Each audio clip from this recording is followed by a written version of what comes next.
My name is Jeff. Welcome to Mohawk Garage. Today, working on a little project at work here. I was scouring the internet and I could not find any videos on replacing motor mounts on a 57 Corvette. So I'm gonna make one for you. This car actually has the wrong motor mounts installed in it. There was actually a lot of wrong parts on this car.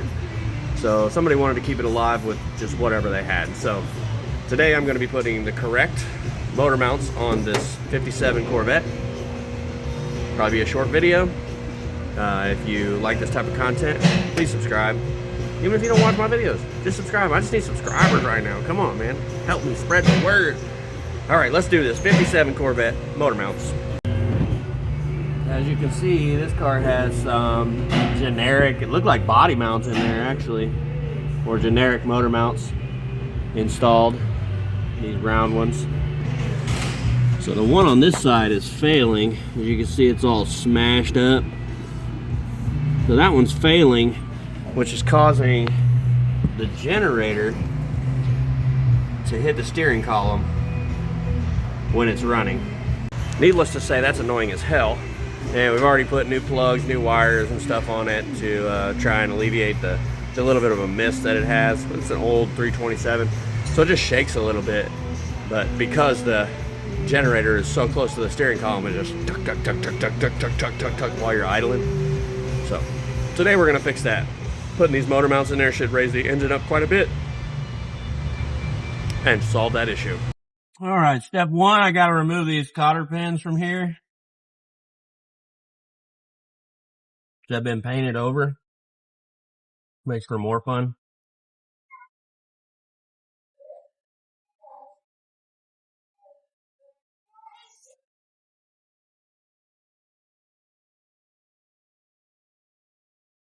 When I remove these cotter pins, I use a pair of dikes. Diagonal cutters. That's diagonal cutters, not an insult to you lesbians out there. So you take the dikes, they can get a good bite onto the cotter pin. So just kind of bite into the cotter pin and then use it as lever against the nut. Just work them right out. And get this nut loosened up.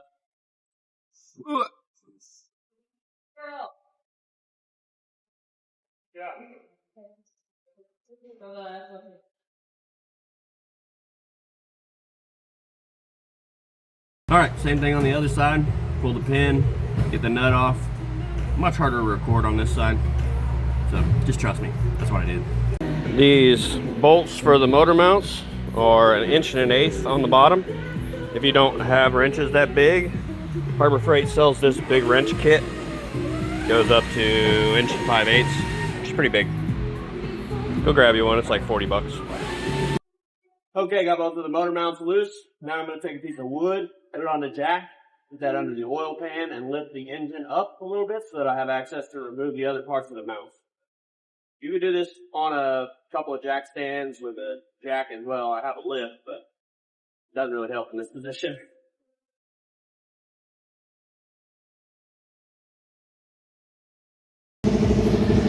All right.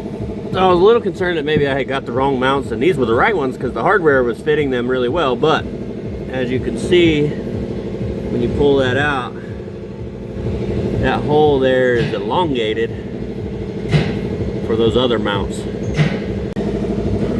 here's the correct mount. See how it's got that oval little spot on it there. Just slide right into that hole there.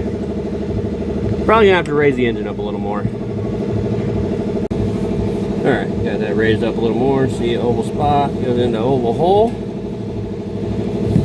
It's nice and snug in there. You want to use the big part. There's two pieces to the mount.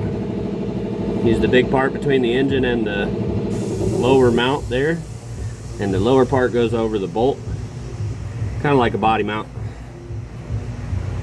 Okay, these mount together. It's going to be a little tricky to show you on the car, but they go together like that. See how they got a slot there, where they kind of slide over each other with the bracket in between. Long bolt, a couple of washers and a nut. We'll be in there. All right, this part underneath. And it turns out that's going to be challenging. Alright, I'm not sure why, but these lower pieces are not really fitting into the bracket down there. So I took and cut that excess bit off on both sides.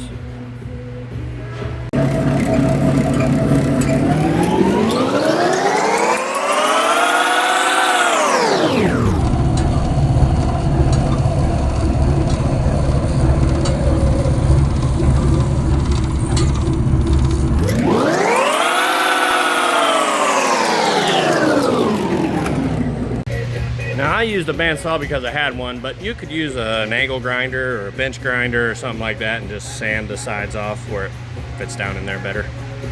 I'm not sure why they don't fit this car, but I'm gonna make them fit. That's what I do.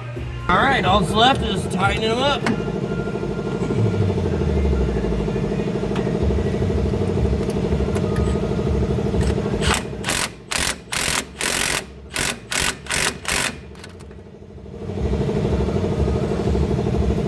All right, there you go. New moon mounts installed on a 57 Corvette. No videos on the internet, so now we got one. If you like this video, please subscribe to my channel. I'm just trying to get famous out here. So if you have any other questions about any other classic cars or anything like that, hit me up through my email is in the comments or in the description below, and I'll see if I can help you out. We have lots of classic cars around here, all different makes and models, and we're doing all kinds of stuff to them, so maybe I can help you out in your situation. Thanks for watching. See you next time.